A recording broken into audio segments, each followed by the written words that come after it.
nói chạy kìa mày lúc này hắn không bị im mày nó cứ đi nhắc đi nè em không chỉ cười đâu kìa em không cười mà mình chỉ có ăn chỉ cả đây nè là thì nó không chạy nè thấy không do đó cái gì nó lo sẽ cười đi nó sơ cái cú gì thế một cái tôi đừng xếp vật đế ở đây cái chả đi sao nó hay cái lấy chung đi tôi một cái nó đi thấy tôi lấy tôi khi trong cười thế nào tôi chỉ bảo một sữa nó chả nó cắt một nó cắt chi lấy cái lấy không có bê thế thì cái chuyện của tôi đây chắc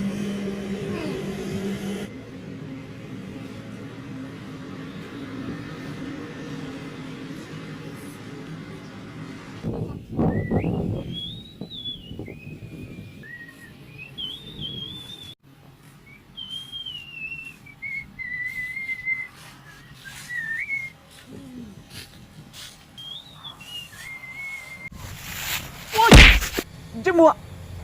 có chứ mua không mua chỉ có phủng cũ nào có mà không mấy có phủng cũ thế nào con chỉ mua cái mà màu con chỉ mua cái mà màu có tức đến có hành cũ rồi có hành cũ có hành cũng bỏ cho ra tổng có sao mà chỉ mua các tới vừa nhung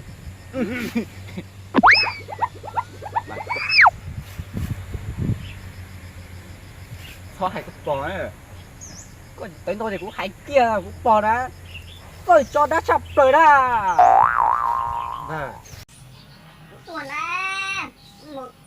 nó lên cha thì bể lúc này hai lúc trâu cái nè mới này sẽ hút quạt đi hai cái cắt cười nó ấy đi cái từ cái mùi à cảnh sẽ được quạt đây ra khi nó tụi nó co lên có thể thích cái có thể cười to nè cũng mấy nè không điều mà lại một cái té đừng một cởi cái xin ra lo nhìn nó hay chặt đâu ấy cởi cái thử hay dần nữa theo cái xin được còn đấy nhau có tiền à nhau bẻ lúc hay lúc cháu luôn thì cứ ôn luôn một cái tông luôn cái một cái cái lỗi của cái nhà cũng được không nhìn đấy á giờ nhưng mà chịu cứ xả rồi đấy đi mua cú mua chơi ôn lửa mùi à đi mua cú mua lắm à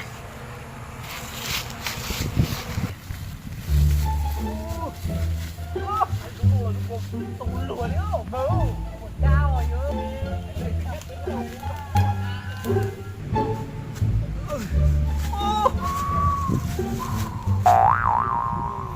chặt ta liền ơi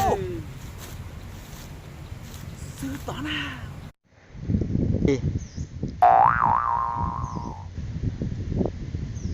chúng bây giờ sư phương à cái kia hai lúc nó mới để sư chỉnh tổ ra tôi chạy tàu rồi bây giờ đi ra rồi một xe rồi một đi tàu nó thấy rồi chưa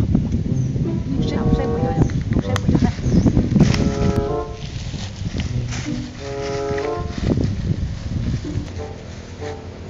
có bây giờ sư quật đế rồi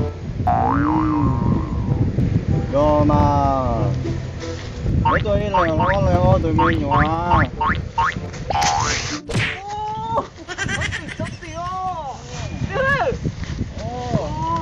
có mình nhỏ ôi không sai mà tụi mình nhỏ có tiền gì chưa có tiền chưa cha mà mấy tuần này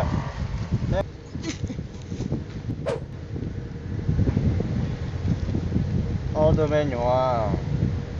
nãy tôi nói nếu mà nó chỉ ở tụi mình nhỏ thứ tôi nói tuy là thôi cũng vấn đề cũng muốn trả phâu thế giờ lâu nữa ấy mới ba là lay dọc cái một con đầu ít chị đồng ta sát ta lấy tôi nói tôi cái tua rồi nếu giờ tôi cầu xuống nó tụi mình nhỏ giờ mà sư hư giờ lên đó là đi lên ở chiều Việt Nam nữa ở tụi mình nhỏ có bằng cái nha mình có ở chiều Việt Nam thế nào chỗ cũng cài xuống ố không có xe đó, có xe biển nào? Chạy con đẩy thông con đẩy ha. Dạ cái đây thông của đây thế nào cái đây với nhà Việt Nam á. Đẩy do cút xí nữa. Muốn đẩy Việt Nam nó đứng càng nó. Vì chỉ có một cái video cái liệu rồi. sư nhỏ nhỏ ồ cho nó chịu vấn đề cho tao cho yếu phết nọ tụi mình nhỏ lên đó nếu có tụi đã chịu tụi mình nhỏ sư yêu cái tụi chị phải tao nếu giờ cần tôi để tao nó lo do lên đó tao cầu lo mà tôi mình hoa do lên đó cô kia đi cho nếu giờ chủ của trời của gió lũ hải mà nếu kia đi của cỡ tao nó tôi mình hoa Bố liều sư phụ. tôi mình hoa do tiền nếu giờ cỡ chủ chi mà nếu giờ chủ tàu小路问题主tàu不phải问题nó tôi mình hoa nữa mà nơi kia里有更加有木说很好都没有 Sư. Ê, lúc có phải ai dụng đi chả nó. Có thể ư sao?都没有啊，那至少崩血，我们去找你啊， Bố liều sư. 都没有啊，那山的那了，那有主我找你了， Liều sư.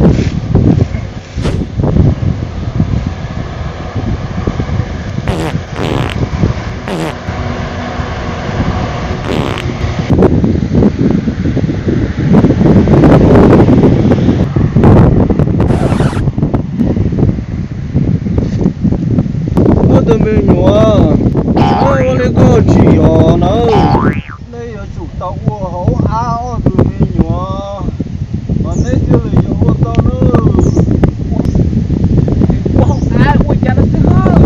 Ồ, cô cho con lấy thầu, lấy thầu cô thì bự chưa là mà. Con nhẹ chúng tôi. Ồ, cô mà nhớ khen đấy à.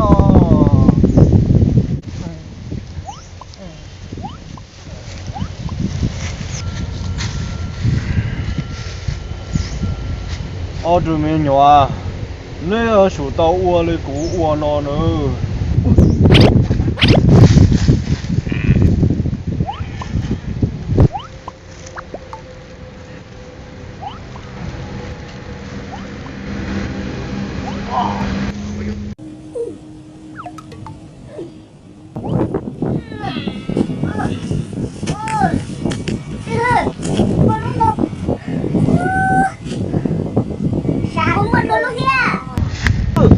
Có loại exercise nó mà ô tô mà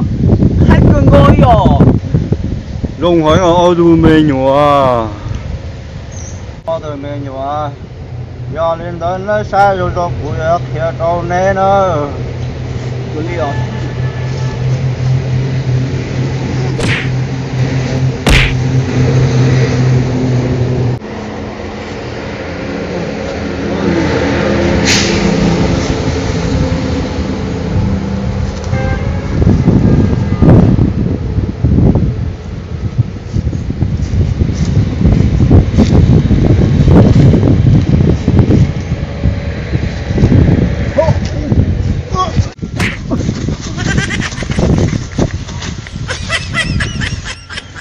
Thả tiền sư phụ, thả tiền. Ồ, tụi mình nhỏ, nếu tàu rung hơn à, giờ giá cha nó tụi mình nhỏ nữa, giờ xã tuổi nữa tụi mình nhỏ nữa, tụi mình nhỏ,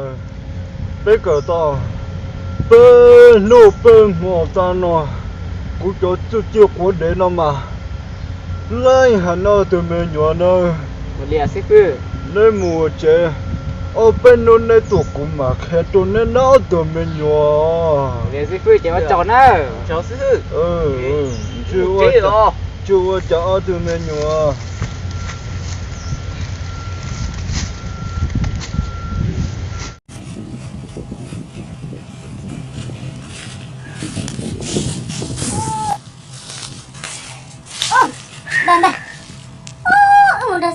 个被摸了，我们杀的丢，我杀呀的嘛，这边要是今天还得了哟，哦哟，对，这么早这我今天把你来了，你说，你说过，呀，你这个多我估，有了几多呀，估计多年了，估计包了几年呀，对呀，跟着不对呀，你得离着我起码8多，5多，这样。